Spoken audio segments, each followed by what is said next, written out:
Welcome back to The Creative Lens. This week, Jake and Colden break down a wild run of camera releases. Canon dropped their R6 V and Sony their A7R VI in the same day. And then DJI just dropped their Pocket 4 Pro today.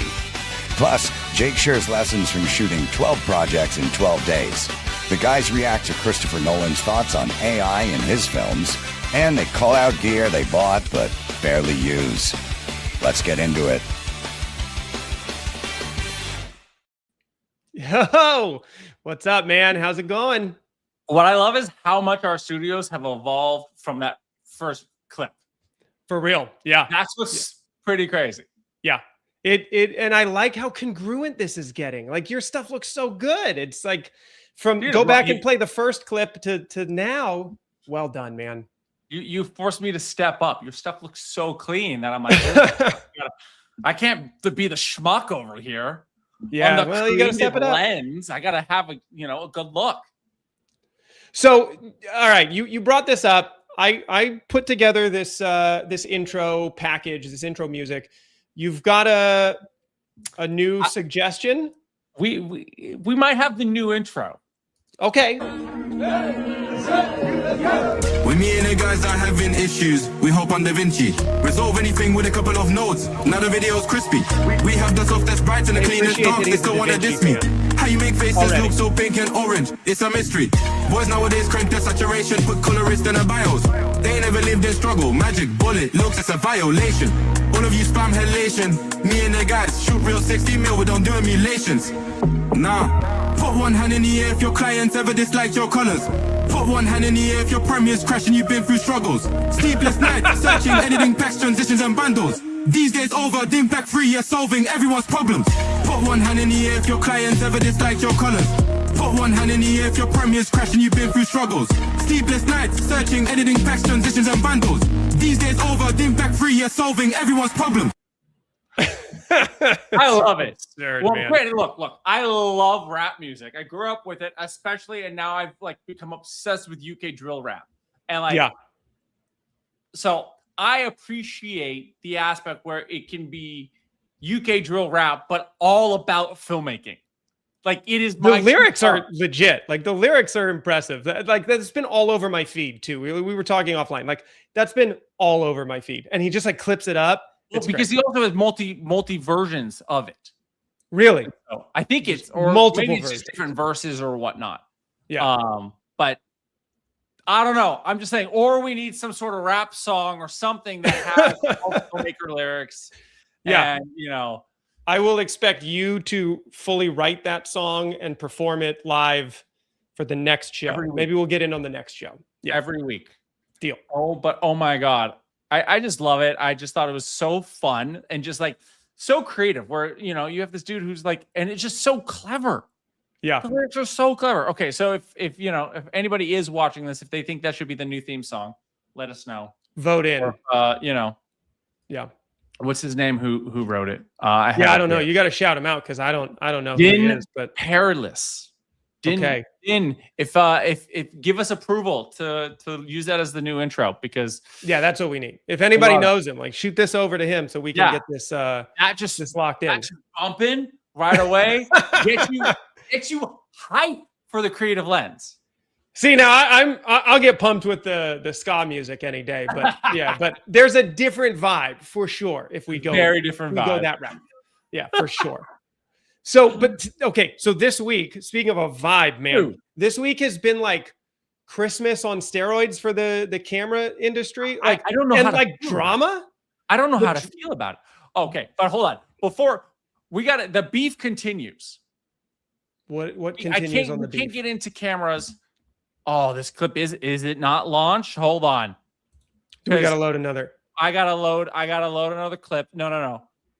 Because even though this is the Creative Lens, if you've been following by any means, Colden, you're not expecting this.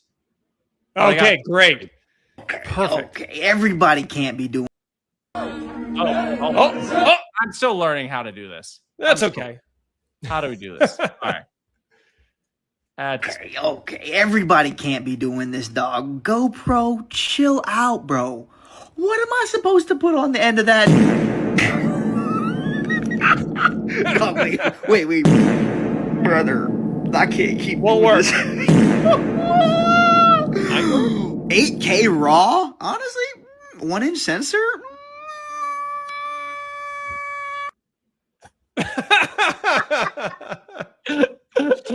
I missed my calling. That's the clip that I should have been putting out because that's absurd. 8K RAW though. I don't know where he's talking about RAW. I've not heard 8K RAW. So I don't know, but Ridiculous. I saw that. I instantly thought of you. Yeah, perfect. Releases. I had to show you. Feud continues. Yes, the feud. It will not die. No. So, all right. Now, okay. Now that we've gone through our GoPro segment, that's how we start the show. We have our fun little banter. We have our GoPro segment, and then we actually go into the show. God hope they stick around and we can continue to just shit on GoPro at the beginning of each show. That would be so much fun. Worst comes to worst, they become an AI company just like Allbirds. We might get into that next show, but there's definitely some talks that GoPro's not going to be where they're GoProing. Exactly. There might be some shifts in the company, so we'll see. Maybe we'll get into that next week. We'll save that for the banter of next week. They might be Go AI next week. You never know. You never know, man. All but right, so the drama of this week, though, just dropped, dude. So the craziest part, though, I love that this weird camera drama is I'm here for it. I had my popcorn out. So Canon announced, they had this teaser announcement, right? They were like, we're going to drop a camera on Wednesday at 9:00. And I swear, they were first. I swear to God, Sony saw that and was like, all right, we're going at 9:30 then. And we're going to have more megapixels than you. And so it was just an interesting drop, man. So 2 huge camera releases on the same day, literally the same 9 a.m. Eastern. It feels like a rap beef. Like if you remember, what was it? 50 Cent and I think it was Ja Rule or something. They dropping albums at the same day. Kendrick and Drake. It feels like a hip hop rap beef. It a little bit. My nerdy brain goes OpenAI and Claude did this too, where it was OpenAI announced something and then Claude was 5 minutes later, we're going to launch our new thing. It's not like the film community where it was Barbenheimer, where it's oh, yay, go to the movies and watch anything. We're united. This is hey. Well, yes. But I love the weird timing of the releases, but it is interesting because they launched 2 totally different cameras, right? Very, very different. And so the first one was the Canon. Do we have it? Oh, wait. Should be up. Why is mine not loading up? It says it's there. Yeah. No, I don't see it.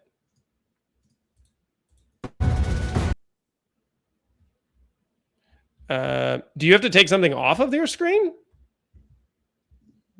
Why did we break this already? Cool. All right. I'll add it over here. So there we go. Yeah, it still says it's on you. Weird. Let me take our banner thing off. So here's we're so competent at this. We know exactly what we're doing. Well, I had it going. You've got to remove one of your videos from the stage because it's showing that you're already connected. Or did you delete it? I deleted a video. Well, you might have broken our StreamYard. Cool. So the R6 V, which is this creator heavy, really interesting. I got to tell you, I watched this whole announcement and I'm a little jealous of what they just dropped for $2,500. Trust me, I got hyped, bro. Yeah. Because we talked about this last week. I was I've been I've been a Canon guy for my entire life. Just because that was the dice rolled. I went, let's go Canon. Why not? Young Jake. And I've been a Canon boy. And I have nothing particularly against Sony, but just like kind of like no NorCal, SoCal, East Coast, West Coast, you kind of have that just fun beef because why not? It's fun to beef. Well, to me though, and I was inches away from selling all my Canons and going and going just full Sony, full tilt, like FX3. Let's load them up, $20,000, call it a day. Right? Yep. The bank account wasn't going to be happy. The credit card was not going to be happy. But then this dropped. Yeah. This is an interesting camera. So I like the body style. It's basically like an FX3-esque, 7K. They put their like C50. So that's the interesting thing. It's not a new sensor. They put their C50 sensor in it, which is 32.5 megapixels, 7K. They gave us the open gate thing. They put IBIS in it. So that was, I think, the big difference because the C50 is kind of this camera already, but this is kind of shrunk down now with IBIS because C50 didn't have IBIS in it. 7K sensor, you get RAW, you get open gate. It's pretty sweet. I will say this is from Cine D. And one thing that Cine D is talking about, which I'm always interested to wait until sensor data comes out. So in their release, because Canon was saying, oh, we got 15 plus stops of dynamic range. Cine D points out that if this is truly like exactly the same sensor and the same processor on the C50, you're really only getting 9.98, almost 10. And then at the first SNR, you get 11.2. So not quite real world. So for us non-tech, tech nerds like you, Colden, what is SNR? That's a sweet question that I have no idea. I think this is the noise. You're just repeating what they say. So yes, signal to noise. Maybe somebody can correct me if I'm wrong on that. Okay. But I believe these sensors are dual stopped, like dual native ISOs. So a lot of times when you shift, so I don't know what their standard of measurement is, but I know that a lot of times as you shift your ISO, so like there's a base ISO, right? Like you know your camera has a base ISO. That is where they do all of when you get these like dynamic range tests, right? That say, oh, we have 15 stops. That is the baseline ISO where the sensor performs natively at its best. And then you're electronically gaining up or down. So like if you're I don't know what your R6 is, but like my FX3 is a base of 800. So if you bring the ISO down to 100, you're just digitally shifting that down. But the sensor's still reading at an 800 level.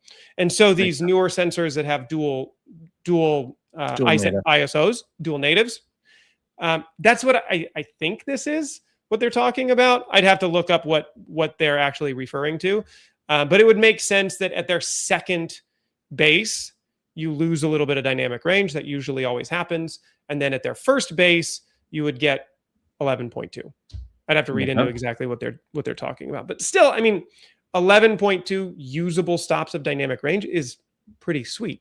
Pretty great. It's still, and depending, like we were talking, my big thing is sensor readout speed, because some of the sensors have gotten so good and some of my older cameras are so bad that my next camera has to be under 8 milliseconds.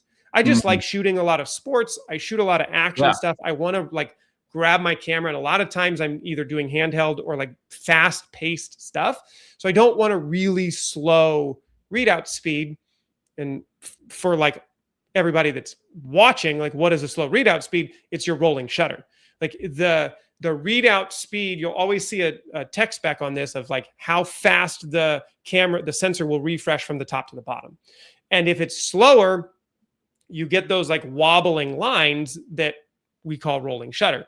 And the slower the sensor reads out, the more those lines start to tilt. So like we were talking offline, the FX3, FX6, those cameras read out at 8 milliseconds.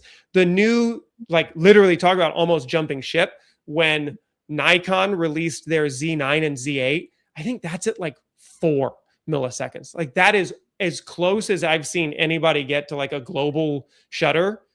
That's not a global shutter. Yeah. This is closer to the like 12.8, I think, millisecond readout, which just means like you're more in that Blackmagic Pixis. But and it feels like it's like, I mean, from the things that I read about, it's like this is a content creator's, like a high-end content creator's camera. Like this isn't a cine camera. Like in the sense of like it is, but like its purpose and its marketing is like, hey, let's take the FX3, but let's really design it because like it's stupid, but it's genius at the same time. Like probably if you scroll down, like one of the things that they built in was that small little the vertical you dig that, right? Where they put the extra quarter 20 on it. They don't so much social content. Cinity didn't even cover it, but there is a, if you missed this release, there's a quarter 20 mount on the side of the camera. So you can put another.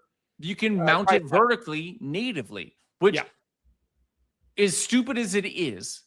But like I shoot so much social content for clients that like I use my ball head tripod and I flip it. But then like there are times when I shoot with a teleprompter. And I have that. It was literally last week. We were talking about like things that you love, and it was my L bracket. Yeah, like it was. Yeah, it's a $15 piece of gear, but like it has saved my life, and it allows me to use a full like pan and tilt tripod and like a full real tripod. But like, great, now my camera's vertical, and it's just like one of those little things. Like, yeah, it. And to me, that's like it's built with the higher end YouTuber, the higher end social media individual who wants to really like have a higher quality piece of gear. Yeah. Come in place. And so it's like I use this and I looked at this and I was like, oh, this solves so much of what I need for podcasting, for, all my social media clients. Like having 3 of these completely solves a lot of my issues. For sure. I thought of you. It doesn't have a view. Like its cons. I was going through on another website looking at this. I was like, its cons. I was like, so like none of those cons were like, oh, it doesn't have an XLR input. It doesn't have an EVF. I was like, okay. So what? At least they got full HDMI on it, which usually that's like the drawback, right? Like the cheaper Sony cameras skimp on the HMI and they put like a mini HDMI on, and those suck and always break. Like, so I'd rather have that because I use my my 1/8 inch input. I don't I use my remote like Hollylands all the time. Like I'm not using anything else. Like I'm not using my Sennheiser 416. Like it's just it's not nearly as needed for social content. Right. And that's the thing. It's like, and where I go like, yes, it is a cine camera, but it's a cine camera made for social content, which is great because again, the full frame, this, oh my God, I'm blanking on the term. The full frame sensor. Yeah. Like you've got a full, what is the crop sensor? Yeah, no. It's full frame, but it's isn't it whatchamacallit? Open gate? Oh, you've got open gate. Yeah. That's what you were looking for. So yeah, you've got open gate. It's open gate. So you could naturally shoot 7K, but then there's your vertical video and your YouTube video. Like you could just do the post cropping on it, shoot with a wider lens, and you're good.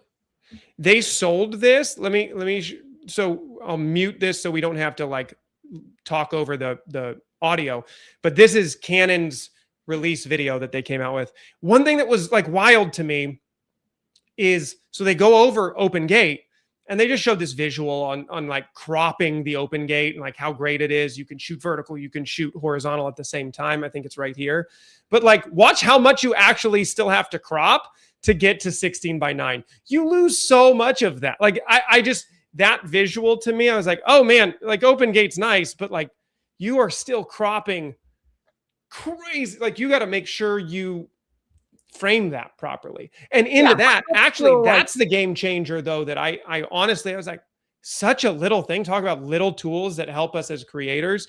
You can put 2 of your safe zones on the display at the same time, which is like stupid that we have to ask for that. But that's like killer, because now you can actually have a safe zone for vertical and you can have a safe zone for 16:9. And like, you don't have to pick one or the other and make sure you're like hopefully good on it. So I thought that was a little ad.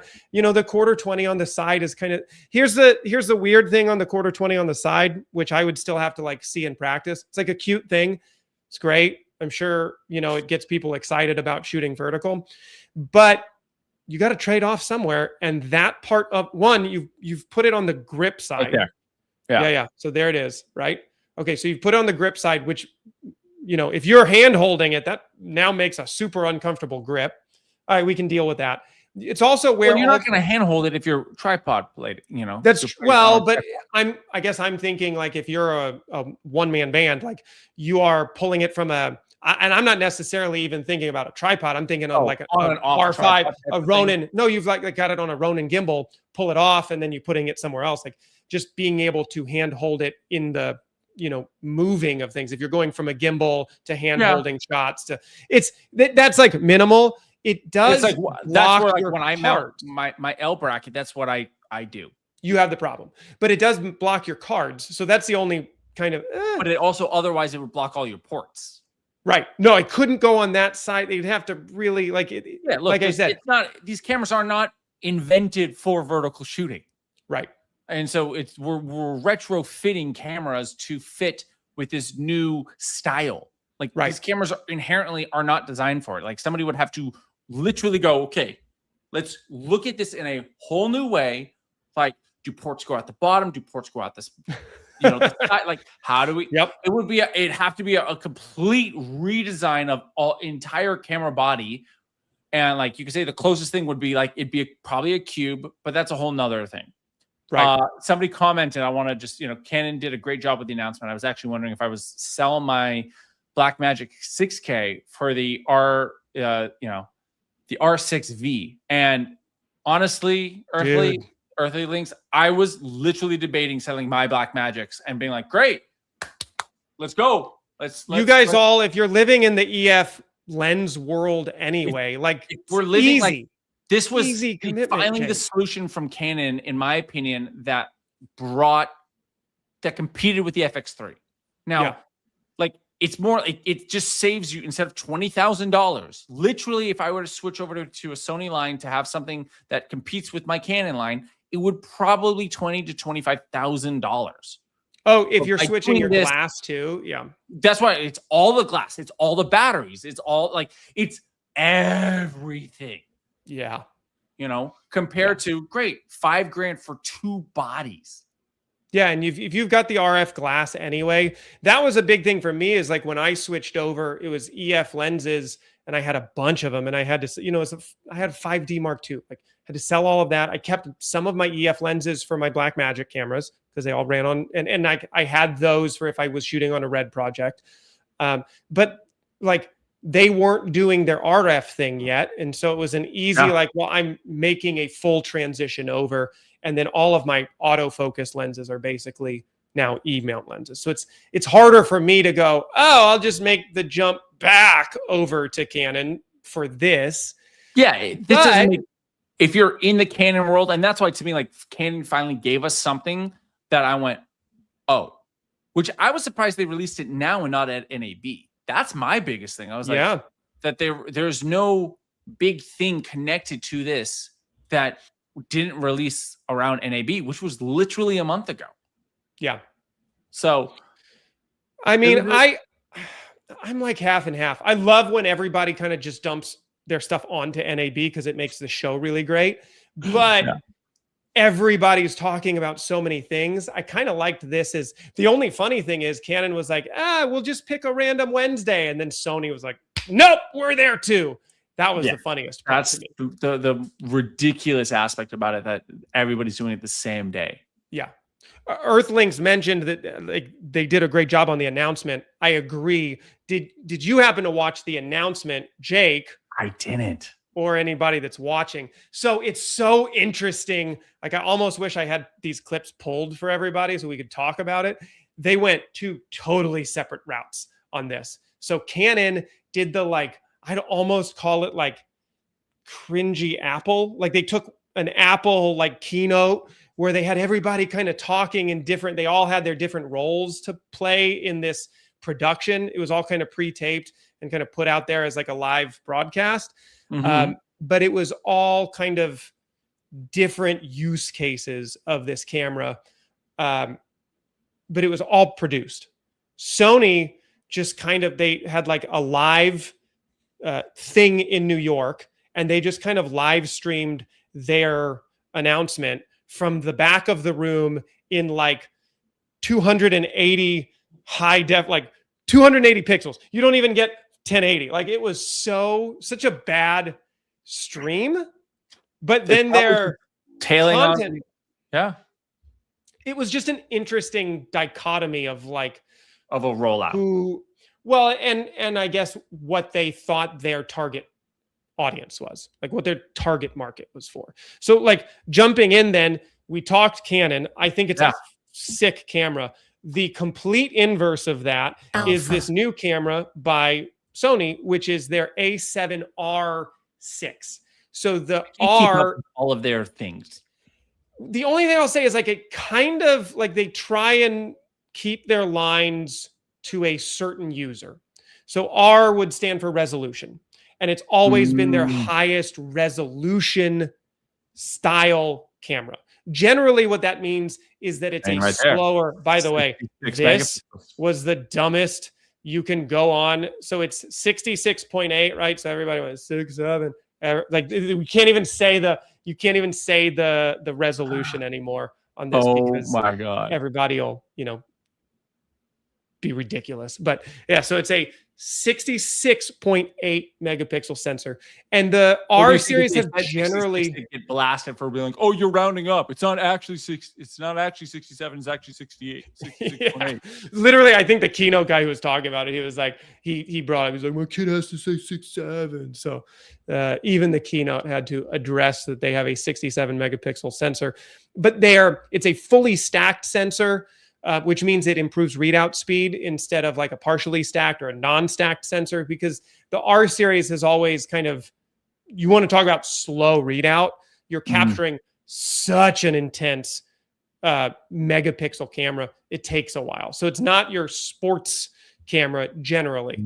But now they're like the complaint on the Sony side is like, you basically just gave us 90% of your flagship A1. And Sony has a tendency to do this, which, like, as a Sony shooter, I love you, but like, if I was going to drop $8,000, $7,500 for their flagship a year ago, the A1 Mark II, like a year later, they just gave you all the same features into this camera, the same resolution sensor. You get the same 7K video recording, like crazy amount of overlap, and it's a $4,500 camera. So they cut the camera by like 40%. They cut the cost of it by 40%. So it's what I like is these two releases were completely different people. Yeah. So I was hoping to see that this is not where they would give us a ton of video features anyway. And they touched on it. Yeah. They were like, oh, we've got really great video features in this too. It does video too. It's not there. Yeah, I mean, this is serving the high-end photographer. That's, where. Now, what's interesting though, because I love this. My older A7 III only does like 10 frames per second burst, and it blacks out the EVF. So they introduced this a while ago that like you have open buffer and you have no blackouts when you're shooting with it. I freaking love that as a sports photographer.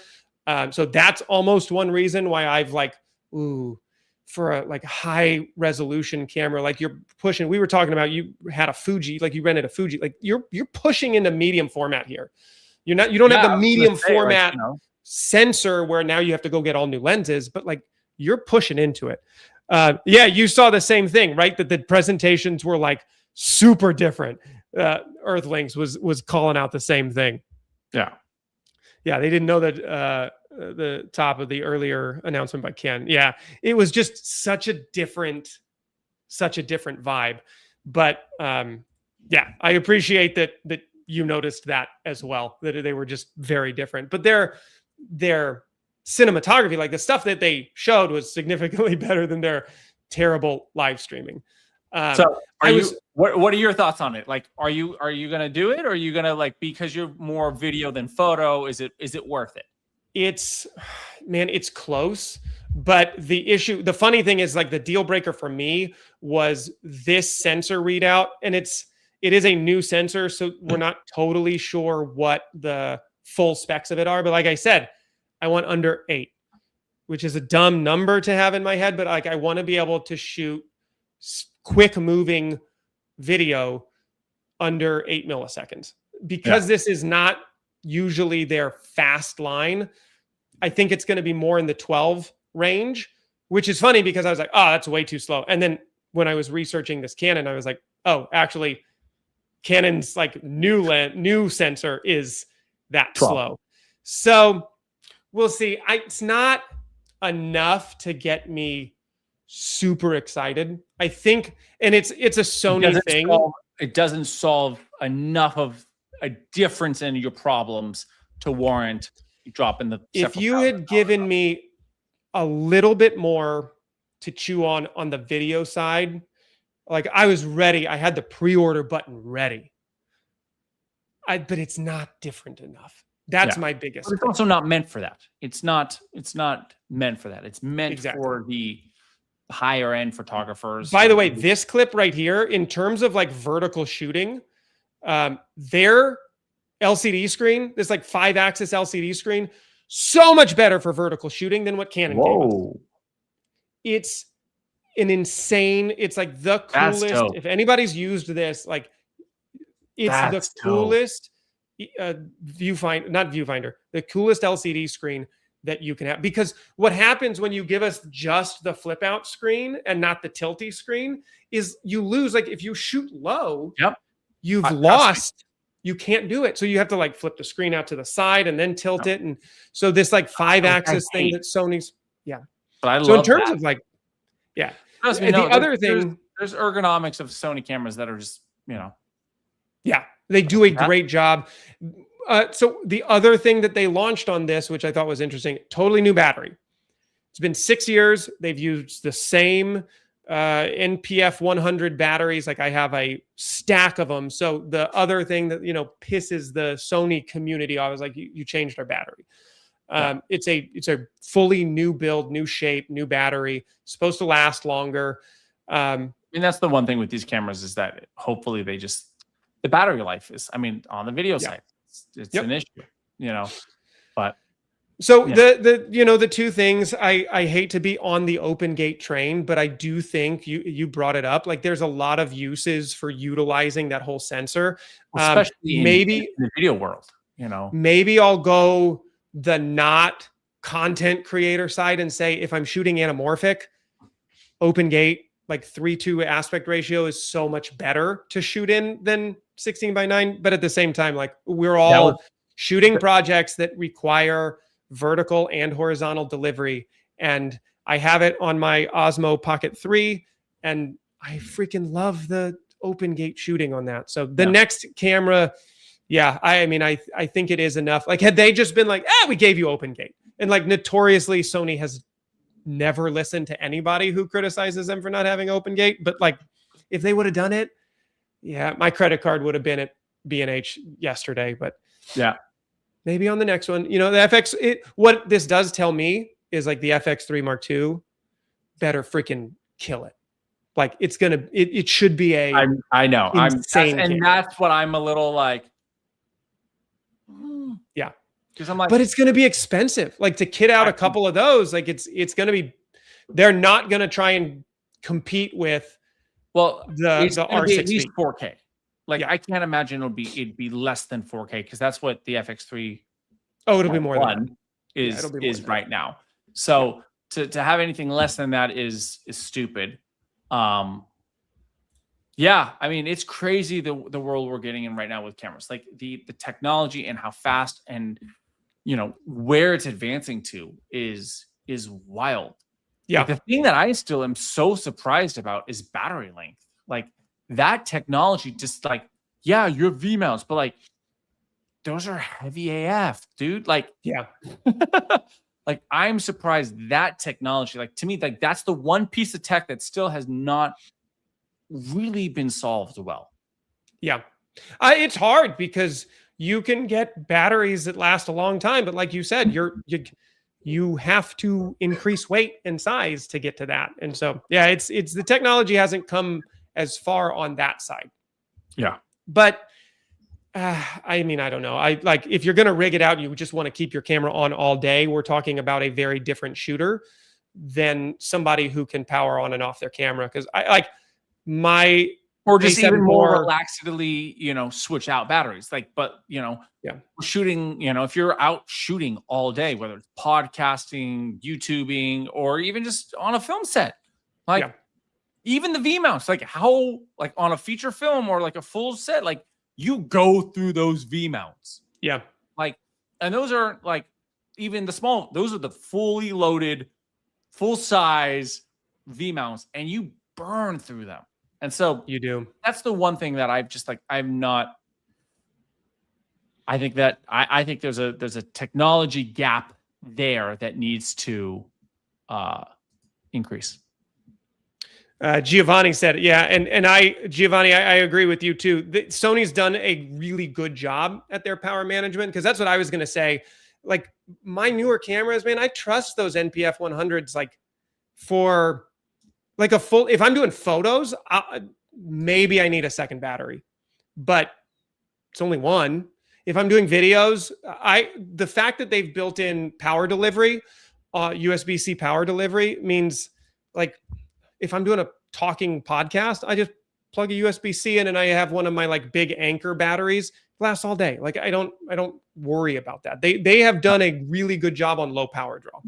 The other camera, if you want low power draw, like, we don't have any real specs on it yet, but that Kinefinity that we talked about from NAB, that's supposed to be a super low power draw. You have like I can't remember. They use a Sony battery. I can't remember what style they use right now, but they're talking like 2 to 3 hours on just that little battery. You rig up a proper V mount to it, you should be able to last all day. So that's I'm excited to see that.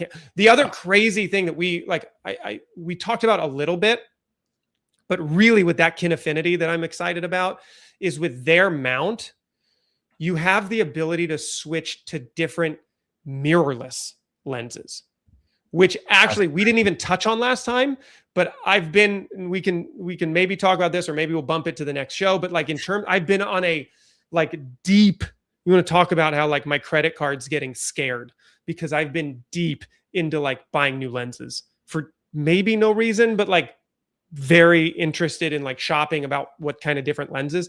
And that's the hardest thing, is like, once you're in one of these mirrorless lenses, because the flange distance is so small, you are not adapting. Like, there's no way I can take my Sony E lenses to an R6 body. There's no way if I get an L mount that I can get my E glass onto that L mount. But this Kine mount is actually, you can use L lenses, you can use E lenses, you can use RF lenses, and you can use PL lenses. Like, not enough people are talking about how impressive that is. I want to see it in real life, but like, that's a cool, because then you actually can use some of these other lenses that you've collected. The closest that I've come is like, well, the new Nikon ZR and the Z9 and the Z8, there is an adapter. It's like a super small, thin adapter that you can change your E mount lenses to a Nikon camera. But yeah, I mean, that's what Giorgio's saying right here too. For that Nikon is a safe option. Exactly. Yep. Right on the same page. Okay, Giovanni, I appreciate you're tracking right with what my thoughts are. It's like, what do I'm literally, dude, I'm at the point on that lens binge like you have, but I know I need to. I'm at the point in this lens shopping where I'm like, fuck it, I'll just get PL lenses. Because then I know it'll last forever. You don't have any kind of autofocus, so like make sure you're good at pulling focus. Or just get the DJI LiDAR. I've looked at that too. Like, that's the annoying but great thing. Like, that exists now. It does. It does. So that's been my like dig. And so it's a totally different tangent. But in terms of the like lens compatibility, that Kinefinity, I'm excited to see them actually produce that camera. The third launch, that if anybody that's watched this as well, this was the weirdest launch of like a very anticipated camera that maybe it's because personally I've been like, I will buy this camera. Give me the opportunity, or like I will go to Canada to buy this camera. It's DJI. And DJI did this like teaser thing where they said, oh, I got to switch this over. There's a lot of buttons that I have to click. Okay. So they put this out a couple of days ago and they finally gave us a time. They're like, all right, the DJI Pocket. It was the Cannes or Con, whatever you want to call it. Yeah. And Film Festival. I was like, that's an interesting, but also there was something else. I'm just going to take a quick tangent right now. Because just to talk about the festival, because I saw I've been seeing a couple posts about it. It's becoming like a European South by. Like there's an entire creator summit in it. There's it's becoming a bit more of like a South by Southwest and not just like a Sundance, where like it used to be, you know, the premier European festival outside of Venice. And like it's opening up now to a bit more tech, a bit more, you know, like clearly, and to YouTubers and to creators and not just films. So I think it's a fascinating pivot to watch where this industry is going, especially this. So, but what was weird about this? Okay. And I agree. It was like, I like it. Is this whole idea of like, no, this is going to be the Osmo Pocket for filmmakers. We're going to launch it at Cannes because it's for filmmakers. Okay. But you gave us a time, which was like 1700 European time. So I'm like doing the math. I'm like, it's 11 a.m.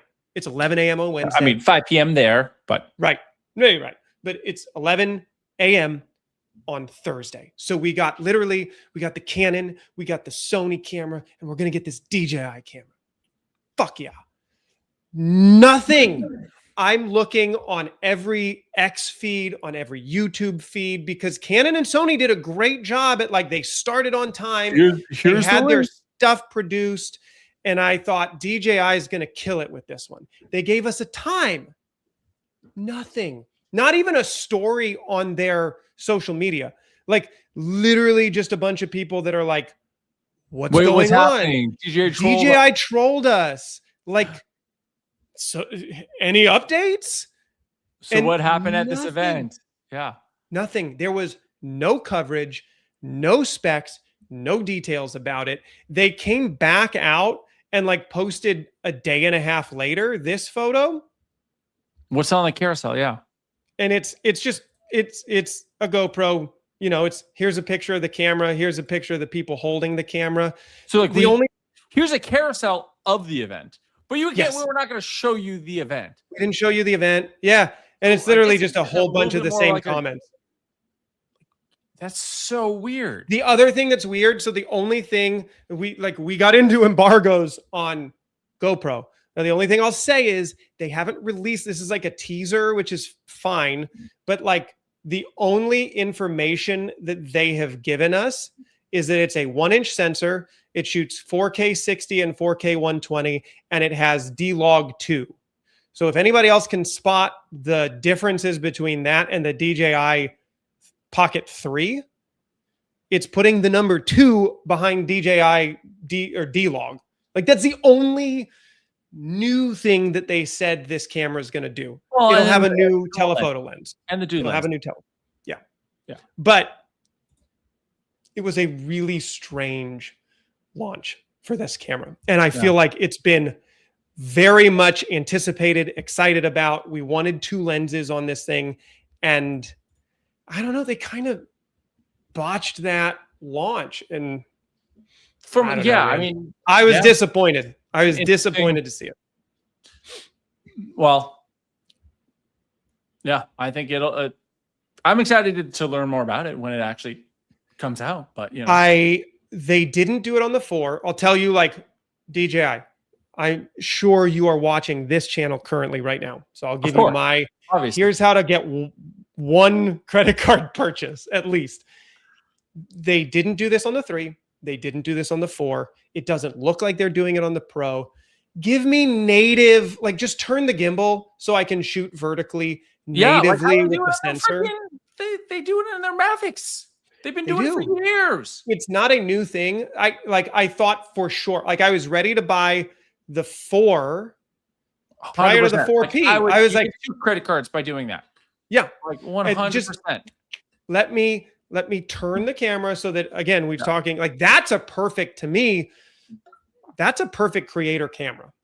Yeah. If you, now it's not as like durable and like beatable as this new Canon camera or like real cinema cameras, but like throw it in your bag and you have a gimbal. Perfect BTS, perfect. Like if you don't want to shoot with the iPhone, yep, you need another camera. Like it's a perfect version. Like I personally, I don't have that much storage on my iPhone. So I get very annoyed shooting any behind the scenes on my iPhone because I'm like, gotta clear it out again, gotta clear it out again, gotta clear it out again. But like, and like, I don't love shooting clients on the iPhone, but if I had this for that, purpose, like this is going to be my phone camera.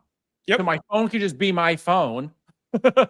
Exactly. Like, like, I don't need it to be a professional camera. What I need it is a perfect social media camera. And that's what I need. I need it fully thought out for social media, for time lapsing, for behind the scenes, image tracking like you have on the Ronin 5, like just perfectly be a social media camera. Yep. And we're good. And you don't feel that, you don't know this because you shoot on your Hollylands, but if you get into the DJI system, their immediate pairing to their microphone system. Oh my God, dude. My point is I would also then go buy a DJI mic set. Right. So that it would like, this is my mobile, like this is my phone setup. Yep. And I'm like, great, I need to just bring my phone with me. It would be the DJI Osmo with the DJI mics, and I'd be like, great, that's my mobile setup or my BTS setup or my whatever.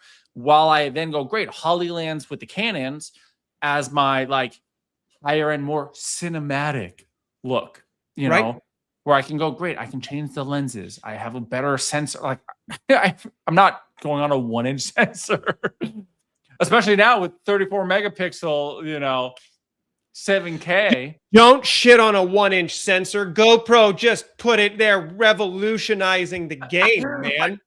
Hey, we were on GoPro at the beginning. We don't go back to GoPro after we. Well, I thought, you know, the art of this is the callbacks. It just kind of keeps circling back to. Yeah. No, but I'm with you. I think that like we talked about this a couple of shows ago is like, what's the most underrated piece of kit? And I bought into the DJI Pocket 3 super late, but it goes in my pack every single time, even if it's just going to be a BTS camera, like you said. And I wear the DJI mic and I give, you know, my talent the better mics. Like it's just such a great camera, but like, just like that part, the fact that it won't turn, and I know the DJI Air drones do. I know the Mavics do. Like my just put the tech in. Come on, guys, just copy paste. Or give me a really clear reason why we can't do it. Yeah. Like give me a reason why it's just feasibly impossible, and I'll like it's so frustrating. It's frustrating. DJI do a better job. I wish I had something like this when I was on the road, because so like which you know transitions great into this next segment, which is like I did 12 straight days of shooting, which I've never had before, which was crazy to experience. Just like 12 straight days of on set, and like 8 different projects across them all, and that's a lot of shooting. It's a lot of shooting. Like literally not like a weekend. It's not like 5 days a weekend, 5 days a weekend. It's literally back to back straight days. And even I was in Texas for 4 days, so much so that I literally flew out and then landed, went to the client, shot with the client, another day of shooting, shot with the client, fly out same day. So it's not even like a travel day. Yeah. You were on the ground, go.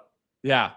Which is kind of how you got to do it. If you're doing those trips where you're up and down on airplanes, like when you burn days of just sitting down and traveling, your expenses rack up. I mean, it's if you can hit the ground and get to another shoot, like I'd rather be on the road less days and just get right into it.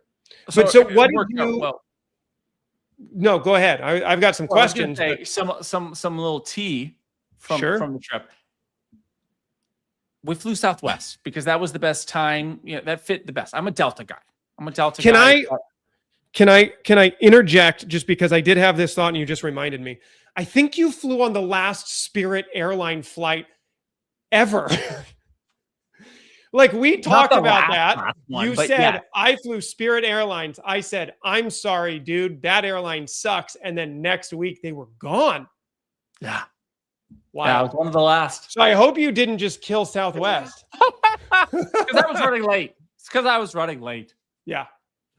So you flew Southwest. Give me the tea. I interjected. That was the time so that we can fly in at the right time, land, go shoot, fly out at the right. Like it made the most sense. I tried to fly into every Delta. I was like, okay, what if I go out of Burbank? What if I go to LAX, Long Beach, freaking John Wayne? No. Oh, you were looking. Anybody in LA that goes to John Wayne Airport. Yeah. I'm a Delta guy. So, but oh my God. So I have 3 bags, which is not bad, right? Not bad. Southwest you have up, but now they're paid. And I didn't realize where they're at these days with their paid luggage. They are coming for blood. Because you used to get 2 free bags anytime you booked a flight. That's why I was like Delta number 1, Southwest number 2, because at least I can save on the baggage fees. For sure. Right. And I don't have to feel bad about charging or this or that or whatever. I just was like, oh, okay, great. Maybe it was a little extra money. I'd pocket it or, but they are coming for blood now. Dude. Guess how much it was one way? What was it? $250. So that's 3 bags. $500. Nothing overweight. Also, everything under 50 pounds. That wasn't even a weight limit. That was just everything 3 bags. under 50 pounds. And I still paid $500 round trip. I could have had my bag on the chair next to me. That's the wild part, is that they'll charge you on a not full flight. I think I paid less for the flight. No, I paid like $570 or something like that. I could have literally paid less for the bag or about the same price. And I would have had a seat next to me, put it up in the overhead. They were like, oh, you can't have 3 bags. It's like, bitch, I got 2 tickets. One for the bag, one for me. I put it in the overhead. I can go home. I got no middle seat. I got a middle and an aisle. But no. $500 round trip. So Southwest, do better. Yeah. Now I don't know, because you're not a Southwest guy. I don't know the answer to this. If you have Southwest status, which is kind of a silly thing to say, but if you have Southwest status, do you still get the? It would have been if I knew that beforehand, I would have upgraded my ticket. Yeah, and then you get it. Which no, actually wouldn't have saved me because I was going to do it on the way back. It would have given me 2 free bags, but then the other bag would have been $150 still. The third bag is still $150.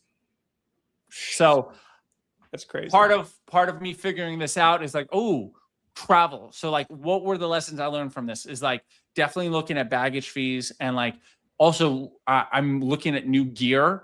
And so I'm like, okay, great. How do I travel intelligently? If it's, if I'm going to do 3 bags, or how do I consolidate to 2 bags? Can I do this? Can I do that? Like, now granted, there was another guy that was traveling with me from Florida who brought 2 suitcases too. So, I don't know. it's one of those things that like us as filmmakers constantly like I had the media badge ready, but I'm like, these are all underweight. We're good. I'm like, yeah, that wouldn't have helped me. The media badge would not have helped me. But the other thing that we talked about it on the last show, dude. Rent your gear at a studio in town. I know. How much gear would you have rented for $500? Yeah. That's the dumb part is once they, like, if you don't have a status or something that gets you there, $500, man, is ridiculous. Really, how much gear you could have rented a Red Epic. You could have rented a whole PL lens setup from that. But maybe I mean, not for I can keep a the bunch cameras of days, in the camera backpack. I'm just saying, like, I'm trying to put it's my that head through what kit. a $500 grip package feels like, and it's a lot of gear. $500 for full lighting and grip, like, and tripods, like, which is also the pain in the ass to carry on to the flight, carry off the flight, transfer a lot more work. Yeah. So did you have a car? Did you rent a car? Yeah. Yeah. So you already, because that's usually my rule is if I'm getting in and out of a location and I'm not renting a car, it's just easier to kind of have everything I can with me. Yeah. But at the point where you rent a car, like there's your grip truck for the week and you throw your C stands in and you throw all your light kits in and like, which is great. And you can go pick it up from a studio in Dallas or wherever you're shooting. Like, yeah. Great hack though for stands and the tripods and that and the cables. Golf bag. A soft golf bag. Soft? You do the soft I went golf bag? Soft. You're a maniac. Well, I don't trust you. Look, the thing is this. And that saves me like another 10 pounds. Yeah, a little bit. Hard shell man, case versus a soft shell case. It's an extra. You 10 go pounds. watch what not TSA, but baggage claim attendants do to people's bags. I know. I've seen it. I have a hard case that is like a carbon fiber material, plasticky hard case golf bag. I travel with it everywhere. It's gotten beat to shit. Like the wheels are falling off of it at this point because I've used it so much, which again kind of shows you how they treat people's bags. But never had an issue with any of my tripods. Never had an issue with any of my stands. Hard case, man. Don't I know. Don't cheap out at that point. I got it. It was Yeah, but it's a solid hack though. If you travel with gear, golf bag. Yeah. And then it was interesting traveling with these lights and shooting more with the 600, and like the setup I had was a 600, 300, and a 120, all from Aperture, and really seeing like how much in studio stuff that like the 600 was dialed down to like 10%, 20%. Like, right. I didn't need the 600 for what I was shooting at that point in Texas. And it was really interesting because I'm, post NAB, we were talking about lights last time. I still haven't hit the trigger on my B&H card right now, which is like $2,300 right now. So it's just we're just slowly creeping that up. And, but I think because I'm getting a whole new kit in terms of lights. I think I'm going with the Nan light. And this I haven't told you yet this. I think I'm 100% going with the Nan light 720C. Yep. So that's going to be my big boy. Yep. And then I think I'm going with, which B&H has a special hookup kit, which is dual 300Cs with a travel case. I think I've seen that because once you brought up Nan light, I was like, I got to go check this out. Because when we talked about it, that's the first light I've seen that gets you under $1 a watt. That was cool to me. Like that's what I've looked at in terms of like, where do I pull the trigger on a different lighting package? So they look cool, and you get a travel case. Yeah, with and it. the nice thing with the 300s, because I was going to go with the 500B, the bicolor, but I'm like, I don't. That difference in the 300 to 500 and it just being by, I'm like how much am I going to use that extra? Like rather than two 300s that also have a case with it, and the 500B still comes with like a kind of a ballasty like power converter. Yeah. Which just from a travel standpoint, I'm like, great. If I just need a 2-light setup, just bring the 2 300s. And like, I'm just doing like, if I'm not, whatever. Like I was like, oh, this is a lot more intelligent. Or if I need something big, great. Now I can bring the 720. That 720 is a cool look. Like I would, because I was looking at that too. Like in terms of cost per watt, the 720C, like I would go at 720. They're heavier, so it's like where you're gonna travel with it. But like another 720 over the a 5, it makes sense to me because I'd rather turn those lights all the way down, but have it when you need it. Well, and that's why I want to get one. So I have the Yep. one big one, but I do so much in studio stuff that I'm like, You don't need it. You don't need that much power. Also, like I can use a lighter stand for it. I can like the nice thing with the 300s, it's just right into the light, right into AC. Like there's no extra component parts to it. With like, which ones? The 300Cs. My aperture 300s are just right in. All the control panels. My aperture, there's a ballast. No, I just have a power brick, but I don't have a ballast. You have all your controls. Can I say though, and they've solved it with the app, but the ballast with controls, when you have your light really high, is still really nice to have. Sure. Yeah, but Nanlite has an app too. Yeah. And like I said, they kind of there was a moment in time where everybody was like, we built it into the light itself. Cool. And then you'd throw that thing way up on a stand and you'd be like, shit, you'd have to bring it all the way back down and turn it down, put it all the way back up. So like, gaffer or DP says, hey, can you let's test this out, Hollywood, at bring it up to 20-30%. Okay. I'm getting a workout just pulling lights up and down. Yeah. So I do like the app. The app solved a lot of that and they're getting better. I'm so appreciative, in love with how Aperture built Sidus Link, and then Amaran took Sidus Link, built their own version of it that works on your desktop, that works on your mobile, on your iPad. Like, Nanlite has to do that as well as Aperture has to get me to switch. I love the $1 per light though. That's cool. What else did you? So you're building this out. What else did you learn though from shooting that many days in a row? My camera bag still hasn't recovered. Like it is an absolute mess. Like I have not taken the time to go, okay, great. Like it is sitting here on the floor and it is just a total shit show. Yeah. Just trying to like, it was just a lot of like, oh, what do I keep together? And I'm just like, oh, just keep going. Just, and it was just that. It was just like a lot of keep going. But I think one of the funniest things was like coming back and being like, oh, I'm done. Like it can take a minute. Like that was definitely the interesting thing was, even though I wasn't on the road, like I was only out of town for 4 days, but of that 12 days, but then to like, oh, I don't have a shoot tomorrow. Nice to have a weekend after 2 weeks of going I think straight. it was like a Tuesday or something like that. That was like my first day off. Yeah. And I was just like, I think I went and go, hit some golf balls or something like that. And just had a little bit of like me time of like, oh.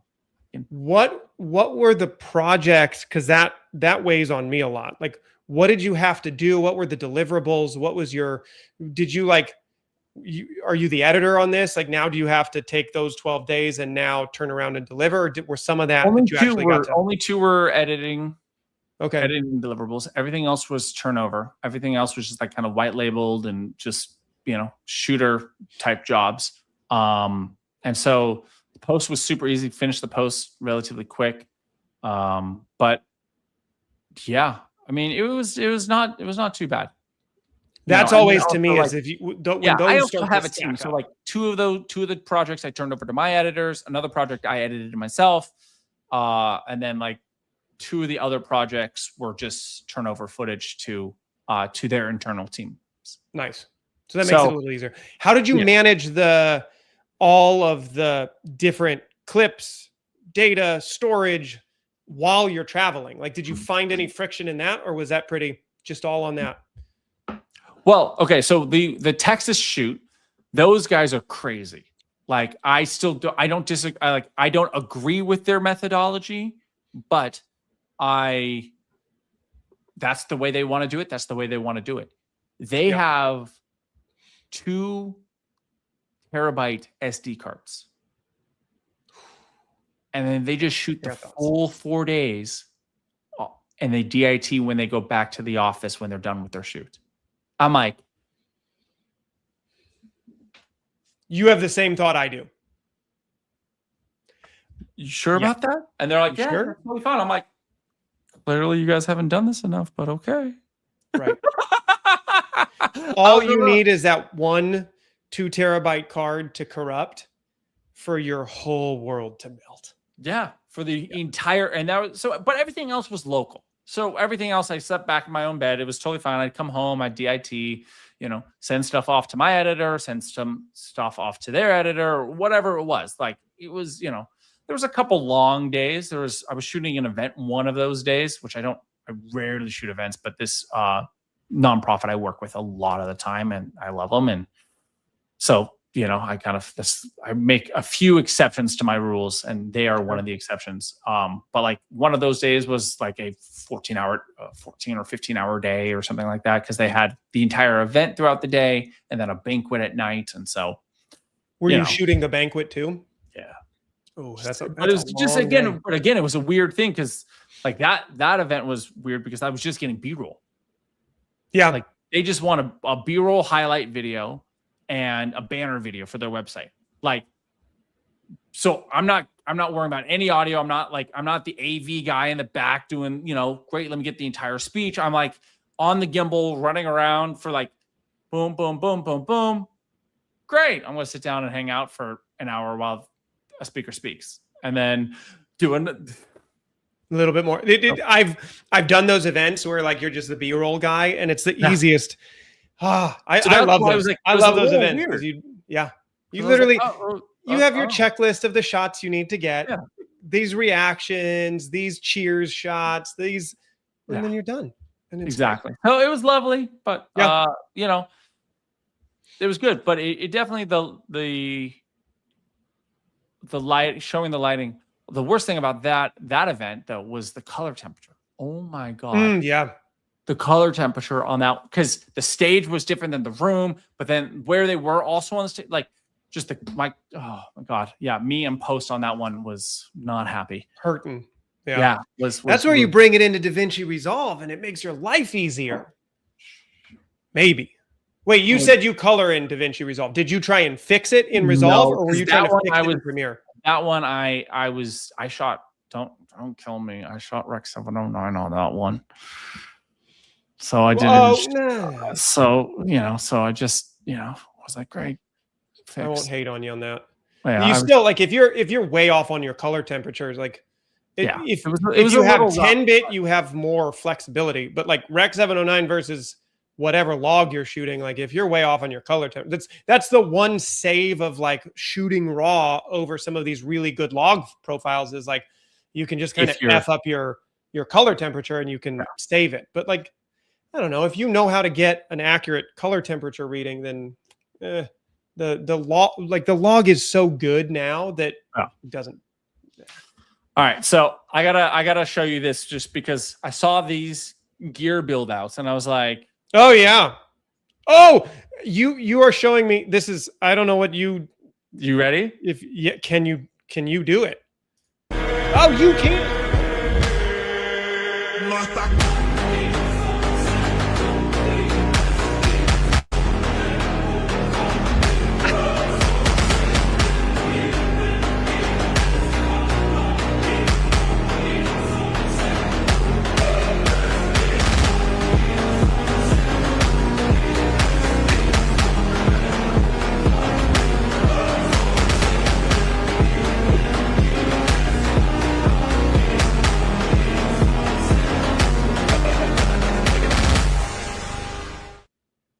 That's absurd. I love the epic music in there because so absurd. All you can cut in. But I thought you. All highlights won't cut it. This is what you want. It's portable, lightweight, this and one removable. I saw. I can even change the color right here from my iPad. We got red, we got RGB. I can adjust the intensity right there. It's a hands-free unit. I can DP and light at the same time. No need for gaffers. Don't be left without your iLight on set. The ultimate handheld iLight setup. But I'm like, is this serious or is this a joke? Like, I'm like, you have a full, like, rigged out. I don't know. Hold on. We're going to go back. All highlights won't cut it. This is what we got.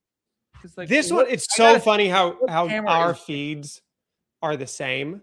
Well, yeah. I thought it was like an FX3. No, it's not. Look at that build out. Yeah. Oh, maybe is it an Ari? You might, but that's my It looks point. like Like, an RE. you're shooting on an RE and you have like a handheld eye light. Like, come on. This is the only one that the other guy was insane, and my back hurts The other watching one was more him. of a joke. Yeah. I mean, cool that you can rig it. I'm always impressed with like when you have multiple Ronins and you've like synced them where they all kind of turn at the same time. That was a cool, like, whatever. This though, is I mean, a look, little bit I absurd. think this one was from DJI. You know, partially, you know, look, this is the DJI Ronin. Like, it's all Ronins and like, you know. Yeah, but this idea of like I can turn and I can sync everything, that's cool. I don't know why it's fun. need it. It's You need to throw a like, or a GoPro I didn't ILS disagree on with there. this. Like, I thought this was kind of like, it was a little gimmicky, but like, Mhm. I'm like, oh yeah, if I'm shooting running gun interviews or something like that, I was like, oh, this is actually not too bad.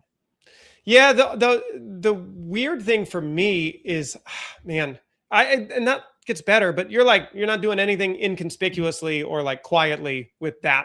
No, set, no, right? this is, I don't even like going in and shooting events and stuff where I'm like getting interviews and I have like a small video light on. Like that's why I like the FX3 because the ISO is so like it's So such crazy. a clean signal that I'm not worried about but, going into low you know, light. there's something nice about having an eye light and, you know, all that. Yeah, that's a legitimate highlight. We were actually talking about, so I will say though, those 2x, the 2x and the 1x that Amaran did, because he's got that Amaran thing, they're light. They're legitimately like the other guy with the crazy Iron Man suit of DJI Ronins, like that's heavy as shit. But those 2x and 1x that are all like foldable, like soft, they're cool. I've seen, I'm sure we can talk about it and then it'll come up on both of our feeds, but we talked about the inflatable soft boxes before. So I've seen the crazy build outs with like the big kind of 3x2 inflatable thing that kind of floats, or they have like mantis arms that go out like this with like two of those giant lights. That's cool. I mean, those are absurd, but I love it. Maybe that can be my goal in life one day, is to have a build out quite as absurd as that and be featured on this podcast with just stupid build outs. Yeah, I don't know. Very interesting though. I'll give you one more before we jump into Chris Nolan. There's one other piece of gear that was dropped. I think it came out this week that I wanted your thoughts on. I'm going to try to do this on this stage here. And okay, maybe I can add this to mine now, because you were like stuck on it before and that was what was messing us up. So I don't know. Again, sucks for you. 35 to 100.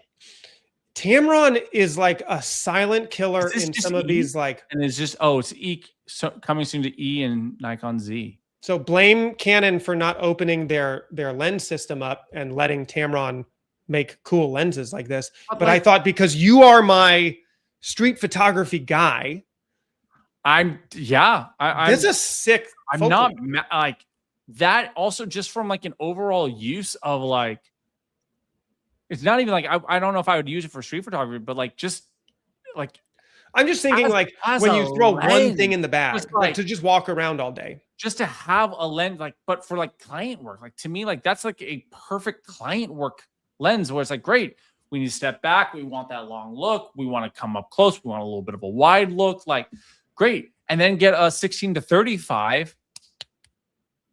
Like, you need to zoom. Like, I mean, granted, you could do the same thing, but like you can have a nice 85 in there. You have a nice 50 in there. Like, well, so this is like, this is only, it's killer. If you're doing client work and you're not worried about like throwing one lens in the bag, the comparison is there. So they already had their 35 to 150.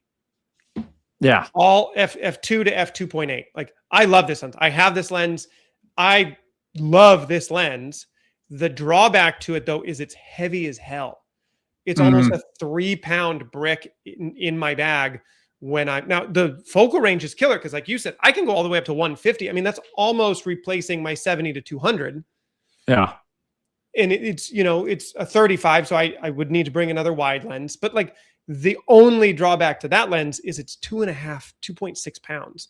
This new one that they just came out with, only 1.2. So they cut it way. So that's why I'm thinking like, dude, for just like one lens that you want to walk around, you know, you did all this great street photography in New York City. You're not like switching lenses all the time. Yeah. But like, if you have one thing, you're just going to have your camera on a strap and like walk around all day. Dude, that's a cool focal length. Cause I find myself, if I'm walking around taking pictures, missing the long end of the lens, usually more than I miss the short end of the lens, if that makes sense. Like I sometimes at like Laowa 14 millimeter, like big wide architecture shot is cool. But most of the time I'm like, I just wish I could have zoomed in a little bit more to get like that interaction between those two people, or like a detail on a building more. So like having 100 mil and still keeping my 35, keeping it down to like a pound, dude. That becomes a new workhorse. Like, that's the crazy thing. Like, in the sense of, sure, you might lose some definition, you might lose some that, like, for 80-90% of projects, like that as a workhorse lens, like my workhorse is my 24-70. Yep. Like that can replace the 24-70 like this if I shot Sony. Right. Or if Canon let them build some cool lenses. Yeah. I mean, they do shoot. There is some lenses that they have, but not that they haven't made that for RF. And Canon makes some really cool lenses, but Canon doesn't let a lot of other people into their ecosystem. They only use their lenses for the most part. There are some. Sigma does, Tamron there are some Sigma. I don't know how much is being used on the RF lens, though. You can tell me. I know they used to do it with the EF. Sigma before I'd go with a Tamron, but I don't know. Maybe that's Tamron's just making like it's a different price bracket. To me, it always went like the L lens, then the Sigma lens, then the Tamron down here. To me, it's been that always was that like they're like kind of like, great, you want something that's not a Canon lens, but like you need something. Yeah. But I thought what Tamron's done is like created some really unique focal lengths that are really hard to replicate. And the companies that do are replicating them for so much more money. Yeah. And they're like not absolutely like tack sharp, crystal perfect, but like they're very good lenses for the price. So I've been super impressed with what Tamron's been putting out. I saw that and I was like, oh, like as a throw in your bag and you are covered for pretty much everything. I thought it was pretty sick. Well, and that's like, what's the price point on it too? Do you remember? I do. It's $899. I think it's not out yet, but still.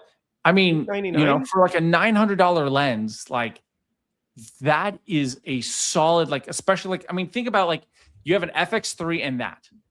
Yep. Not even, or like an FX30 and that lens. Like, how covered is like the basic YouTuber, vlogger, or like, basic upcoming filmmaker who wants to get into stuff like, or one of the entry level Sony's, whatchamacallit, like, I don't know this Sony line, but we were talking about the ZV-100X or whatever. If you have a ZVE, or if you have the FX30, or if you're just, you just need a much better than the kit option. This is much better than the kit. Solid price point of $900. I mean, that's a steal of a lens. That's coming. That's a steal of a lens. All right, so I thought it was neat. We had the Odyssey trailer drop. Yep. And I've heard a lot of weird rumor. Well, let's just first talk about Nolan and the Odyssey, if we can first. Yeah. You're gonna have to fill me in because I haven't followed. I have followed some of the drama on this because there's some more and more drama on this. So give me the drama. Unconventional castings, to say the least. And like I think just today I was seeing, he was getting some flack for having Travis Scott, the rapper, in the movie, and supposedly with a quote of saying like, the Odyssey was like original, poetry, and Travis Scott like it's a little bit of an ode where hip hop and rap are modern poetry, and it's a little bit of an ode to that. I'm like, I don't know. Interesting. Yeah, he's got a stacked cast, that's for sure. I mean, it's a Christopher Nolan movie, so he's pulled in. And then you have Elliot Page, formerly Ellen Page, who supposedly is Achilles, which is, again, like, really? You go from Brad Pitt to Elliot Page. Yeah. Okay. Now, that's not 100% confirmed. Yeah. But interesting. Yeah. So you got a lot of people on the right going, what is this woke crap? But I mean, look, it's a stacked cast. I'm excited for it. We're obviously going to see it. Like, I was looking at IMAX tickets. I would say, though, in terms of the Elliot Page thing, Chris Nolan's been casting Elliot Page for a long time. Like, Inception. Like, obviously there's a relationship, and obviously he does that a lot. He'll use his favorite actors. Yeah. And then there's rumors that Lupita is Helen of Troy. Okay. So I'm here for it. But again, I'll watch it. I think it'll be, I'm a Nolan fanboy. I enjoy what Nolan I love John does. Bernthal. Do you know what John? I got to see John Bernthal live in New York on Broadway. That's awesome. He crushed it. I got to watch him on a Dog Day Afternoon. Sick. That's awesome. And he was so good. So look, I'm about it. I think Christopher Nolan is a very, very smart director. I think he will utilize his cast in a very intelligent way. Yeah. I think. But again, it'll be very interesting to see what he does. I mean, some of the stuff that in the trailer looks fabulous. Yeah. And I gotta go check it out. I did not follow that, and I probably should. As a filmmaker enthusiast, I should probably check that out. You gave me some homework. There's some really good movies coming out this year. I'm very excited for the lineup of movies coming out this year. Yeah. So in terms of that, I'm glad you gave us some context to kind of most recently what's going on. I found this clip of this younger, I think he's French guy, interviewing Chris Nolan, and like my film school brain just went, God, that, like, how nervous were you to sit down with Chris Nolan's like one of my favorite directors. Like, oh my God, how crazy would it be to get to sit down and like just ask him some like just random questions. But he's got two quotes, since we kind of have been overlapping this idea of AI and filmmaking.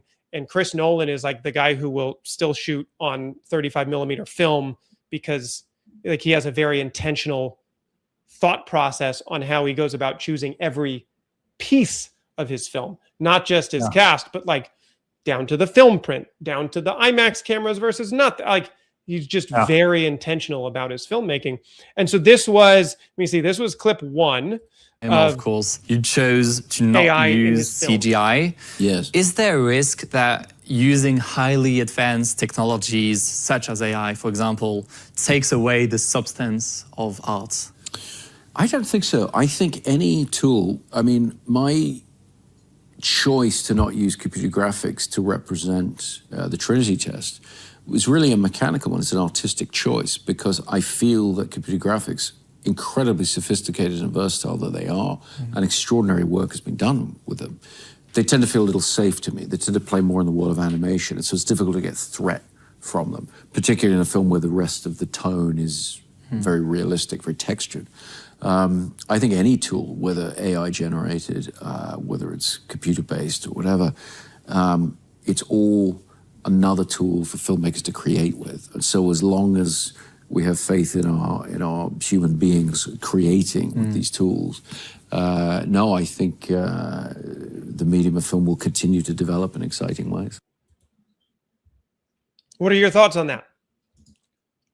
I mean, it instantly makes me go to, I want to, and this is why I was a little quiet, because I want to like almost pull up the trailer and show it, because like there's some stuff I'm like, how did he do that without CGI? Yeah. Like, because like, look, there's a difference between, no, Now, are you talking Odyssey With or are you Tom Cruise. talking Oppenheimer? Because he's No, talking Odyssey. about Oppenheimer. He's We're talking about Oppenheimer in that clip. Okay. So, because I did the same first I'm thought. like, there's a Cyclops in the Odyssey. Like, Yeah. How are you doing that without CGI? Okay, he's talking Well, about. I did the same thought because I was like, okay, like all the Dark Knight series, like there was absolutely CGI in parts of that. Yeah, I mean, look, that makes sense with Oppenheimer. I can see how all of that was done practical. Like, I've seen the behind the scenes. But also like that makes total sense. I agree. Like, I think on the right projects, if you could do as much in camera, like there's gonna be something that feels real about it. Like you look at the old Lord of the Rings movies, like they stand up. You look at the OG Star Wars movies, they stand up. There's something visceral about it. Like, on a slightly different note, but on the same thing, just on AI and creativity, etc. Like, I was talking to my dad. Well, first I was talking to my wife, and we were listening to some of the AI like genre music, right? Like AI, like doing like a rap song and then making it a blues funk song. And like, I'm a big old school like jazz funk. Like, I grew up with that stuff because my dad's a musician, and we were like, oh, it's fun. But then we were listening to like actual music of that era. And we're like, there's a crispness about it. There's this texture about it that's so beautiful. And I then had a conversation with my dad about it. And I was like, is it because they're recording analog? Is it because of this or the mics? He's like, they're real musicians in the room. Yep. And I went, oh my God, so much of music today is made what's called in the box, meaning in the computer. Like, it's fake drums, it's fake pianos, it's fake, like they're not real musicians playing on the records. Like, yes, it's a real singer. Well, now with, Suno and all of that, like with music AI, but like most musicians, so much of music is not made with actual musicians. Like, the singer is real, or they'll have like a guitarist or something, but like, there's a quality difference, and all the recording is also digital. It's not analog. It's not on tape, which is like on 35 millimeter or 70 millimeter film. And so I was like, that's the quality difference when you have a real drummer versus fake drums. But again, you have to be willing to pay those people. You're willing to build those relationships, find the right artist, the right musician to be able to give it that, And that's why it was something so fun to see. Like, I was in New York recently, and to see these guys on stage where there is no CGI, there is no nothing. There is just them doing their thing as actors and performers.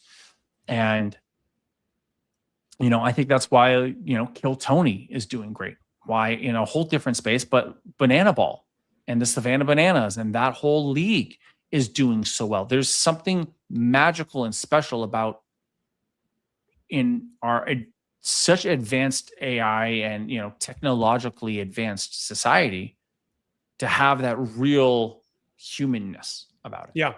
Well, I liked the part of that clip. What resonated with me is like intentionally making a decision that you wanted to feel the weight of the danger, of the threat, of the, even when you're doing practical explosion versus CGI explosion, like you feel the heat, even if it's pyrotechnics, you feel that danger versus, you watch some of the behind the scenes or some of the shots of the Marvel films being shot, and it's like a bunch of pretend actors pretending in front of a green screen with like a little marker spot where the head's supposed to be. And it's like I get what Nolan was talking about. I appreciate what Nolan was talking about in that you're making a decision to feel the actual weight of this thing. And it's just intentional. He's just very intentional with what he does. I remember the first time I shot with 511. They're a tactical clothing brand. They do a lot of stuff with like military, law enforcement, etc. And we shot at a gun range. And I remember them unloading rifles and automatics and being like, oh my God. Like, this is not just, oh, fun John Wick, bing, bing, bing, like, oh, guns, yay. You know, this is not like, you know, it's not just a cool action movie. This is real. Yeah. Like hearing that, feeling that, like it's a different sensation where like, it sure is, you know, from the standpoint of an actor, like they don't have to pretend. They can feel the heat. Just like you were saying, to feel that heat is very different than to go, okay, great, what would that heat feel like? Great, let me give you a performance. Rather than, oh, that's the heat. That's the, oh, that's what we just did. You know, I think about, there's a moment in Dark Knight Returns, Heath Ledger's. It's Batman Dark Knight Return. No, that's just Dark Knight. Batman Begins, The Dark Knight. Sorry. In that moment where they blow up the hospital, there, like it's talked about everywhere, but like the transmitter didn't work at the right time, right? And they practically, like, they really blew that part of the hospital up, and you like see Heath Ledger trying it, and then it like, then they get it to connect and it works, and he like legitimately jumps. Like that's not necessary. Like that's acting. It's great acting, but he's like in character and didn't turn to camera and be like, it's not working, guys. Yeah. He stayed okay. Oh, it's, you know, and it was such a great moment. Yeah. But like in that moment, like props to him for being able to stay in character there. But like, it's also where like, as an actor, if you're walking away from this thing, you're like, it's not working. And then you feel this boom, like it'll make you jump comparative to not. To comparative to like, okay, just act this out. Okay, boom. You know, like there's a Ham talked about that in Maverick with the flyover. Yeah. You know, it's the same thing. And that's why I like Top Gun in Top Gun Maverick, where they're doing it, mounting the cameras, actually feeling the G's that, you know. Yeah. So here's the last clip. I love your reaction to that. So this one is Chris Nolan talking about kind of the evolution of where CGI's come from, and maybe kind of comparing that in a way towards the inception. The human brain reconstructs worlds almost perfectly in our dreams, to the point where we can no longer distinguish, of course, between reality and the dream. Do you think that one day AI could soon reach this level of creativity or a capacity to duplicate things and completely blur the boundaries between what's real and what's not? I personally don't think so. Doesn't mean that it's not a danger worth considering or an interesting idea worth considering. But I think if you look at the realm of visual effects, for example, when I first started using visual effects, everything was about simulation. Everything was about the idea that through computer graphics, through ray tracing, you could perfectly simulate an environment. And ultimately that hit a limit. And now the approach is slightly different. The approach is more photographic. It's more photographic textures, mapping them onto shapes, using the complexity of the world and our ability to capture it using cameras. And so you do see areas where, even though there's a theoretical possibility of infinite progression, in some areas there is a limit that's reached because the real world is, by definition, infinitely complex. The real world has no limitations. And so any digital simulation or technology that simulates, eventually it always hits a particular limitation. Nice. Yeah. Yeah. I mean, my personal thoughts is I think there will be a certain percentage of the population who, you know, live in their own fantasy land. I mean, as there is a certain percentage of population now that lives within their universe. And that's what is to say. Is their universe wrong or right? I don't know. That's not us to say. It's their universe, you know? So we'll like look at the universe of WALL-E, for example, right? To her, like it's people who live like, okay, great. This is technology. This is my universe. Okay, great. Fine. Like, but I think majority of the population will go, oh, look outside. You know, go look at the real, like, go look at the physical universe that we live in, and be like, great, this is the physical universe we live in. And I don't, because AI, it's like you just take off the headset, you go outside. Like, yeah, that is outside. And so I think it'll, personally, again, like similar to Nolan, where it's like, I think it'll get to a point where it will be really good. But there's, in my opinion, there will always have to be a piece of technology for you to be in that universe, whether it moves from headsets to glasses to contacts to neurochips. There will be a piece of technology to put you in that technology world, whatever that technology world might be. Yeah, it's a good take. I so appreciate. I think that is my clip when I'm like stressed out about the evolution of this particular technology, to be like, all right, you know what? He makes you feel better about where it's going, that there's not just a complete takeover, that actually like, it's not as limitless as the marketing team at all these AI companies are making it. That's why I even like CGI hit that's a why limit. I like that Lil Wayne clip. Yeah. From that we Can't played clean last up here. Yeah. Yeah. Do I gotta? Awesome. Yeah. Finding that might be tough. Thought I had it. But I want to leave. I want to add one clip to this show.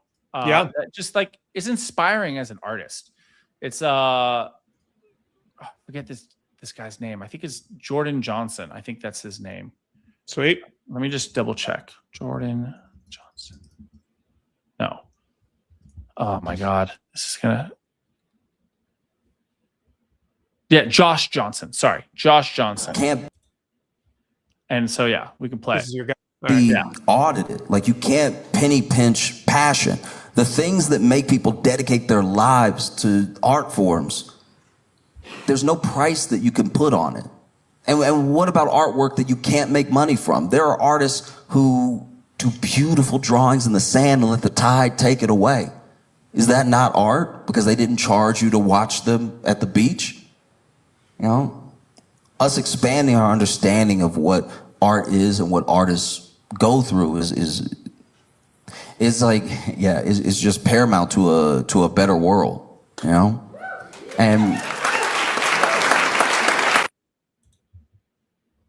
That's great. And that's like, to me, it's like, it's, you know, in terms of the AI, right? Like this is kind of what we're talking about, creativity, AI. It's the ability to dedicate your life to a craft.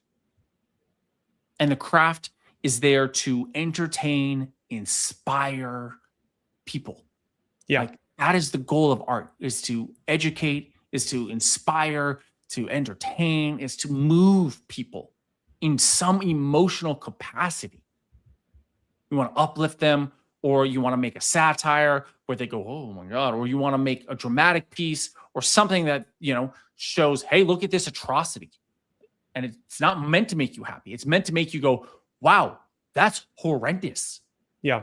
You know, you look at Schindler's List, you don't walk away from that being like, oh my God, what a great movie. I love that. You go, oh my God. Right? Yeah. Like, very different than, you know, Indiana Jones, where you go, oh my God, it was so much fun. I loved it. Right? And that's where I think AI art will never have that. It can't have that. Yeah. Like it will never reach that point because there's not a human behind it. So that's why I never worry about it. And it's like, great, how is this tool going to help me make better art? But it's not going to make the art for me. Yep. Because I don't care for it to make the art for me. I want to make the art. Right. I like that perspective. And I think that the commercial and marketing wings of all of these different tools are kind of marketing it for the lazy people that don't actually enjoy creating something. And like you said, like finding that passion and inspiring that in other people. Dedicating their life to improving the craft and to learning a craft and perfecting a craft. Yeah. Like it's people who aren't going to do that. But it's also very interesting, having worked with a lot of entrepreneurs who are not creatively minded, get overwhelmed by creativity, and get overwhelmed by the creative process, even though they themselves have dedicated their life to a craft, but it's the craft of business, craft of and they don't finance. see it. They don't see it the same way, maybe. Yeah. And like recently, I've just worked with a new client who works in the accounting space. And she literally has hired me because she gets overwhelmed with the creative technical. Yeah. The technical side on the creatively. She can look at numbers all day, but God forbid there's a design question and she gets completely freaked out and overwhelmed. And not right, not wrong. It's just how people are instinctually built. Some people are better at certain things. And so like, to me, that's where it's like the AI is like, at the end of the day, it's what do you want to dedicate your life to doing really well? Love it.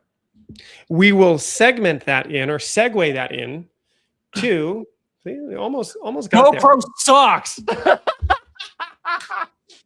Yeah, brought it back around. Bring it back around. No, I think what we have talking about, what we've kind of teased, and I think we need to bring it up next week, is kind of where you are using AI in your workflows, Claude specifically, because you've been diving into that. You cost me a lot of money because now I'm like neck deep into Claude and how that optimizes my workflow. And so I want to talk about next week.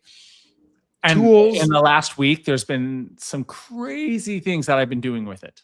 Yeah, I know you dug into design, which blew my mind. That literally like 3 weeks ago, or whatever, when they launched design, and I texted you and I was like, shit, I think I actually have to see what this is about. I've been vibe coding apps. And software with it recently that have just like just because you can. Just because I can, but we're gonna get into all of it later.